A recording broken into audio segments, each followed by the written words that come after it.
Assalamualaikum warahmatullahi wabarakatuh. Kali ini saya akan membuat video biografi ilmuwan matematika. Ilmuwan yang terpenting dalam sejarah matematika adalah Al-Khawarizmi. Al-Khawarizmi memiliki nama lengkap Abu Abdullah Muhammad Ibnu Musa Al-Khawarizmi. Ia lahir di sebuah kota kecil bernama Khawarizm yang saat ini dikenal dengan nama Hifa atau Uzbekistan pada tahun 780 Masehi. Namun, ilmuwan Barat dan Eropa lebih mengenal Khawarizmi dengan nama algoritma atau algoritmus atau algoritma. Saat masih kecil, orang tua Khawarizmi membawa pindah ke sebuah daerah di selatan kota Baghdad.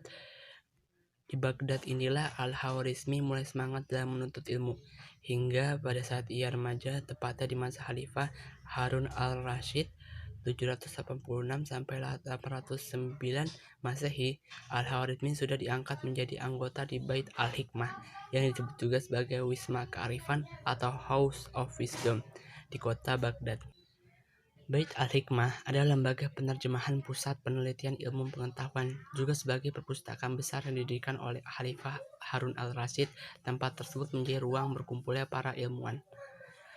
Setelah masa Khalifah al-Rasyid berakhir dan digantikan oleh Khalifah al-Ma'mun 813 sampai 833 Masehi, Baghdad terus menjadi pusat perdagangan dan ilmu pengetahuan.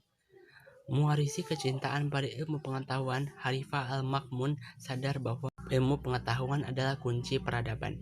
Sejak pertama kali diangkat menjadi anggota di Bait al-Hikmah, Al-Khawarizmi bekerja sebagai ilmuwan. Di sana ia terus belajar banyak ilmu pengetahuan, terutama ilmu alam dan ilmu matematika. Semasa hidupnya, Al-Khawarizmi terus mengabdi dalam bidang pendidikan dan juga riset keilmuan. Hal itu membuatnya sangat terbuka pada sumber-sumber ilmu pengetahuan dari manapun, baik itu Yunani, India, bahkan Romawi. Kecintaan Al-Khawarizmi pada pengetahuan mendorongnya untuk mempelajari bahasa Sanskerta dan juga bahasa Yunani. Setelah mahir dan menguasai bahasa-bahasa itu, Al-Khawarizmi kemudian mulai menerjemahkan beberapa buku seperti buku India berjudul Siddhanta yang berisi ilmu astronomi. Ia terjemahkan ke bahasa Arab, kemudian buku berisi ilmu geografi yang ditulis Ptolemeus, seorang ilmuwan Yunani, pun berhasil ia terjemahkan. Karena kemampuannya dalam menerjemahkan buku-buku tersebut membuat pengetahuan dan pemikiran Al-Khawarizmi dalam bidang sains semakin cemerlang. Keterbukaan dalam mengadopsi ilmu pengetahuan dari manapun buat Khawarizmi melahirkan banyak karya. Nah, karya yang terbesarnya adalah Al-Jabar.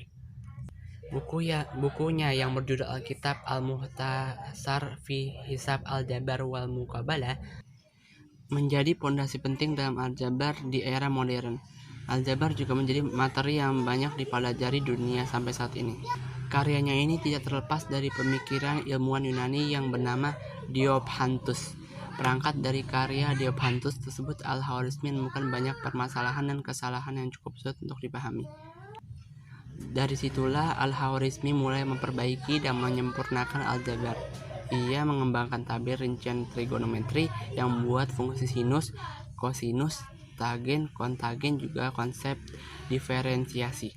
Karena penemuannya itu, Al-Khawarizmi dinobatkan sebagai bapak aljabar, bahkan pemikir-pemikir barat pun mengakuinya. Seperti menurut matematikawan barat Krenz dalam bukunya yang berjudul The Social Khawarizmi Algebra, Krenz mengatakan bahwa Al-Khawarizmi lebih berhak menyandang gelar Bapak Al-Jabar. Dibandingkan Diophantus, Al-Khawarizmi juga menjadi orang pertama yang mengajarkan aljabar dalam bentuk elementer.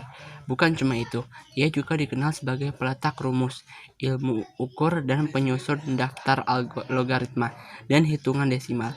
Al-Khawarizmi juga yang telah mempopulerkan penggunaan angka 0. Ia adalah orang pertama yang menjelaskan kegunaan angka-angka termasuk angka 0. Karyanya dalam bidang aritmatika ini tertuang dalam bukunya yang berjudul Al-Jam' wa Tafriq bil Hisab al-Hind, The Book of Addition and Subtraction. Di dalamnya, Al-Khawarizmi menjelaskan tentang penjumlahan dan pengurangan berdasarkan kalkulasi Hindu. Al-Khawarizmi mengenalkan penggunaan angka Hindu mulai dari 1 sampai 9 dan juga 0. Ia juga membahas sejarah angka-angka melalui buku karya pemikiran Al-Khwarizmi.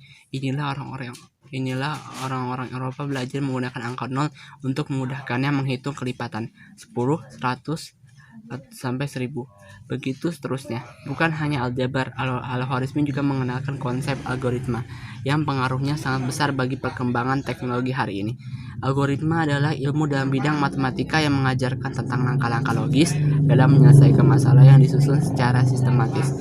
Algoritma juga jadi jantungnya ilmu informatika komputer dari semua karyanya dalam bidang matematika.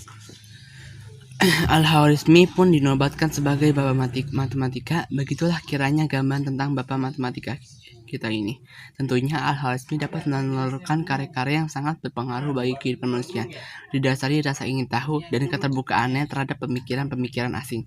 Selain itu, kepemimpinan Khalifah Harun al-Rasyid sampai al-Ma'mun yang mencintai ilmu pengetahuan membuat Al-Khwarizmi bisa terus mengembangkan pemikirannya.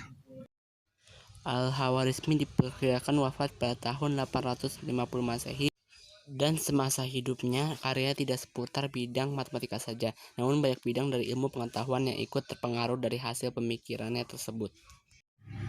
Sekian dari saya, Muhammad Afan Fawaz. Wassalamualaikum warahmatullahi wabarakatuh.